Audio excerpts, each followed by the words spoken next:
జై తెలంగాణ. అందరికీ నమస్కారం.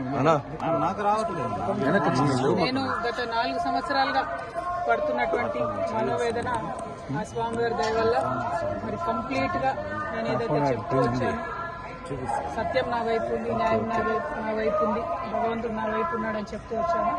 అదే నిజమని రుజువు చేస్తూ కంప్లీట్ గా కోర్టులో మరి క్లీన్ చీట్ రావడంతో స్వామివారికి కాలినడకన వచ్చి మొక్కు చెల్లించుకుంటానని అనుకున్నాను. దానికోసం ఇవాళ ఇక్కడికి రావడం జరిగింది. నిన్న కాలినడకన కొండకెక్కి ఈరోజు పొద్దున్నే స్వామివారి దర్శనం చేసుకోవడం జరిగింది. మరి అదేవిధంగా రాబోయే రోజులలో తెలంగాణ రాష్ట్రంలో తెలంగాణ ప్రజల పక్షాన తెలంగాణ ఇంటి పార్టీగా పనిచేయడానికి ఫ్యూచర్లో పొలిటికల్ పార్టీని కూడా పెట్టబోతా ఉన్నాను. కాబట్టి దానికి కూడా ఖచ్చితంగా స్వామివారి ఆశీస్సులు ఉంటాయి, దయ ఉండాలని చెప్పి కోరుకొని మరి వాళ్ళు దర్శనం చేసుకోవడం జరిగింది. నేను ఎప్పుడు తిరుమలకు వచ్చినా ఒకటే కోరుకుంటాను, తెలంగాణ రాష్ట్రం బాగుండాలి, తెలంగాణ ప్రజలు బాగుండాలి, ఆంధ్ర రాష్ట్రం బాగుండాలి, ఆంధ్ర ప్రజలు బాగుండాలి.